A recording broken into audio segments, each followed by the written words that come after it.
여러분 안녕하십니까? 메타버스 위클리 이제 5회째입니다. 지금까지 우리가 메타버스 전문 회사인 로블록스에서 출발을 해서 메타로 회사 명칭을 바꾼 소위 페이스북 얘기, 그리고 지난주에는 게임사들이 지금 메타버스로 대거 이동하고 있는 얘기까지 살펴봤죠. 오늘은 이동통신사들이 어떤 움직임을 지금 보이고 있는지를 한번 정리를 해볼 텐데요. 집중적으로 SK텔레콤 얘기를 해보겠습니다. 여러분, 이동통신 하면은 일단 그 자유로움이라는 게 떠오르지 않습니까? 우리가 이제 모바일, 즉 자유자재로 어디에 있든지 우리가 원하는 통신 서비스를 자유롭게 이용하게 되는 데는 이 주파수의 매력이 있는 거죠. 근데 이 주파수 가격이 결코 그렇게 싸지가 않습니다.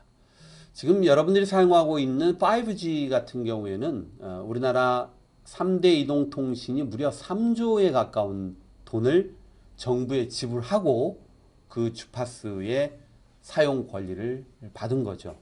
3조입니다, 여러분. 그러니까 이동통신사들의 입장에서는 사실은 막대한 주파수의 경매 대금을 지불하고 나서야 여러분들 그 주파수를 이용한 이동통신 서비스를 하게 돼 있는 거죠. 최근에는 한 20MHz의 추가 대역폭을 놓고 이동통신 3사 간에 약간 눈치 보기가 치열해지고 있다. 이런 기사들도 나왔을 텐데요.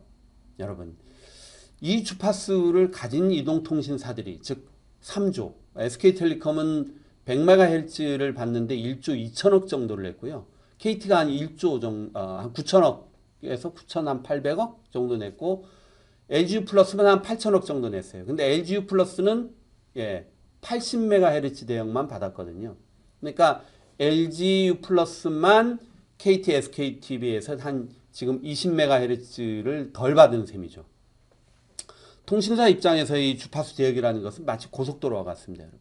길이 넓으면 넓을수록 더 많은 서비스를 더 빨리 안정적으로 할 수 있죠. LGU 플러스 입장에서는 20MHz를 더 확보해야지만이 똑같은 어떻게 보면 고속도로를 확보하게 되는 그런 이제 어려움이 있는 것이고요. SKT와 KT는 이미 LGU 플러스에 비해서 훨씬 더 많은 SKT는 거의 한 4천억 정도를 더 냈어요. 주파수를 확보하는데요. 그러니까 이제 와서 LGU 플러스가 이 주파수를 더 확보하겠다는 거에 대해서 이해는 되지만 그렇다고 경쟁사의 입장에서 LGU 플러스가 20MHz를 더 확보해서 자신들과 동일한 어떤 고속도로를 갖게 되는 거에 대해서는 약간 조금 불편함이 있을 수도 있죠.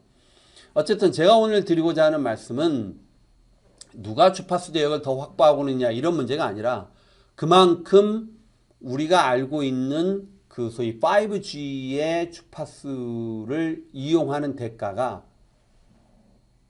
결코 적지 않다라는 거죠. 진짜 1조가 넘는 돈을 지불하고 지금 5G망을 구축해서 서비스를 하고 있는 거예요.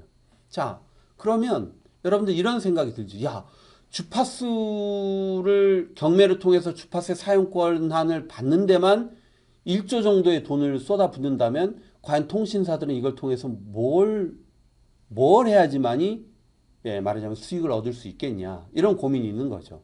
근데 반대로 얘기하면 소비자들 입장에서는 5G라고 해서 엄청난 또 이용료를 내지 않습니까?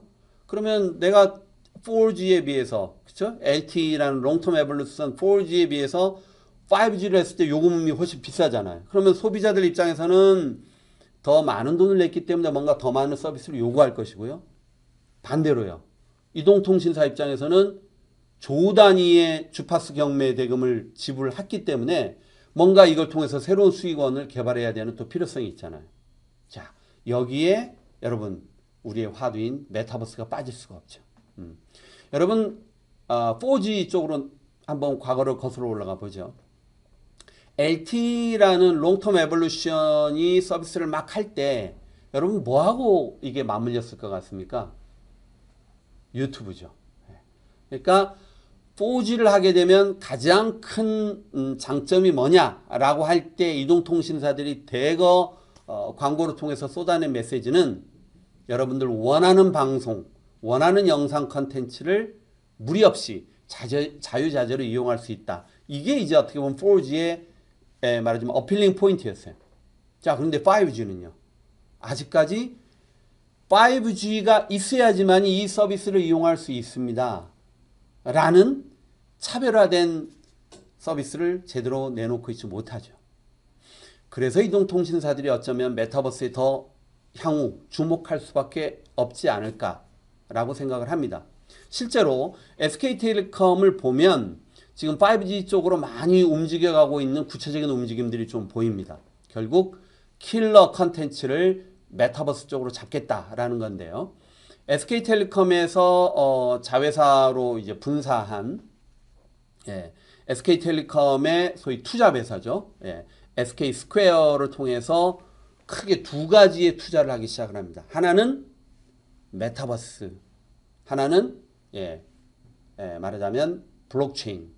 이 블록체인은 여러분 잘 아시는 것처럼 NFT를 통해서 가상경제, 가상화폐 쪽을 통해서 뭔가 메타버스에서 제대로 된 수익 모델을 만들겠다라고 접근할 때 쓰는 라인이 가상화폐 라인이잖아요. 여기에 이제 투자를 하는 거고요. 또 하나는 가상인간 쪽으로 투자를 해서 좀 더 현실감 있는, 좀 더 사실감 있는 아바타를 만들겠다. 이 두 가지의 투자가 동시에 이루어지고 있으며 여러분 좀 주목할 필요가 있습니다. 자, 하나는 코빗타운. 코빗타운. 여러분 코빗타운 소위 크립토커런시 암호화폐 거래하시는 분들은 아주 익숙한 이름이죠. 이 코빗에 무려 900억을 투자합니다. 그래서 이 가상화폐를 어떻게 하면 메타버스와 연계해서 제대로 된 수익 모델을 만들어낼 것인가, 이런 쪽으로 이제 아마 앞으로 많은 움직임이 있지 않을까 생각을 합니다. SK텔레콤은 자체적으로 이프랜드라는 메타버스를 가지고 있죠. 그러면 이프랜드에 이제 코빗을 통해서 가상자산 거래가 연결되게 되면 이게 벌써 그림이 그려지죠. 생태계가 만들어지는 거예요. 자, 여기에 하나 소위 가상인간 제작 기술을 가지고 있는 온마인드도 역시 지분을 40% 80억의 인수를 또 했다고 합니다.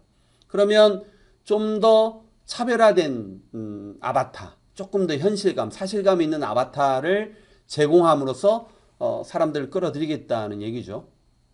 그러면 여러분 한번 생각을 해보십시다. SK텔레콤은 기본적으로 우리나라 통신사 중에서는 가장 안정적인 망을 가지고 있어요. 가입자도 제일 많아요. 그리고 이미 소위 2D의 방송 컨텐츠 시장에서는 상당한 지배력을 가지고 있지 않습니까? 웨이브라는 또 플랫폼을 가지고 있죠. 그러면 웨이브를 중심으로 한 소위 IP, 다양한 방송 영상 컨텐츠에 대한 IP를 가지고 있고요. 이 IP를 활용해서 어떻게 돼요? 가상의 컨텐츠, 가상 캐릭터부터 시작해서 가상 컨텐츠를 만들면서 이거를 NFT로 거래하는 거를 이제 코비 쪽에서 서포트를 하는 거고요. 온마인드를 통해서 말하자면 이용자들이 조금 더 사실감 있는 자신만의 아바타를 가질 수 있도록 하는 거죠.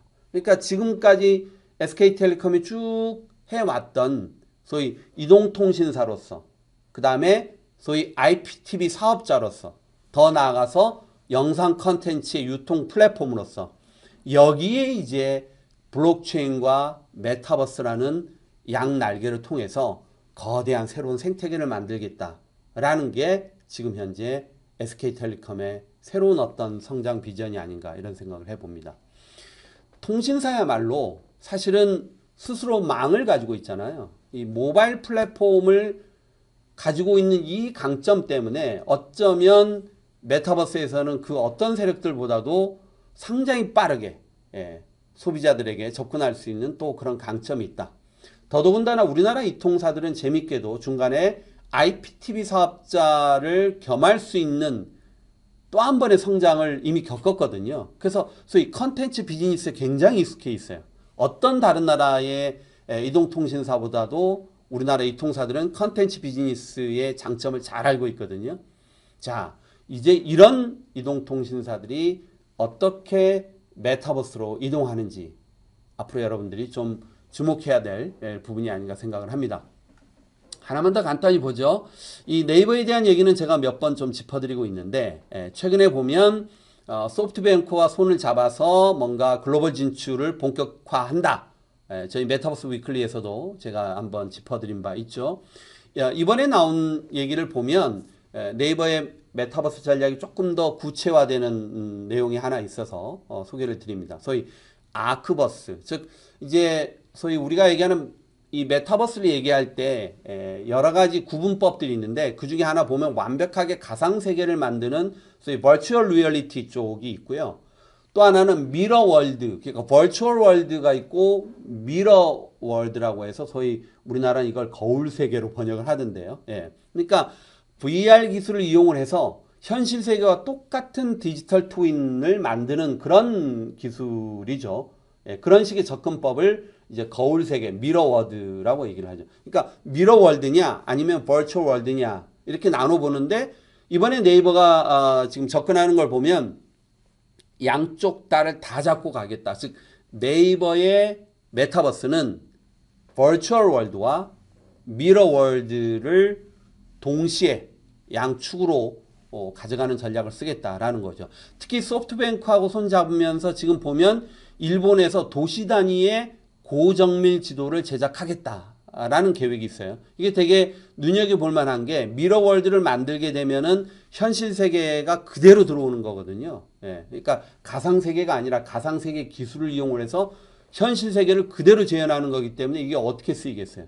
AR, VR, 심지어는 모빌리티, 자율주행, 뭐 스마트 시티와 연동된 여러 가지 서비스에 이게 그대로 적용될 수 있거든요.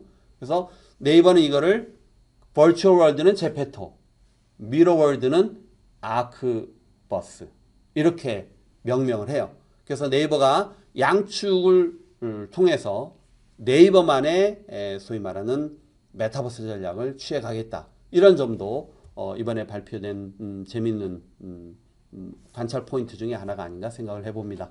오늘은 이동통신사들이 자신들이 가지고 있는 강점들, 이미 구축한 탄탄한 인프라 위에서 메타버스를 어떻게 쌓아 올리는지, 소위 이동통신사의 생태계 전략을 중심으로 해서 네이버의 투트랙 전략, 즉 버추얼 월드와 미러 월드의 투트랙 전략까지 살펴봤습니다. 네, 오늘은 여기까지 하겠습니다. 감사합니다.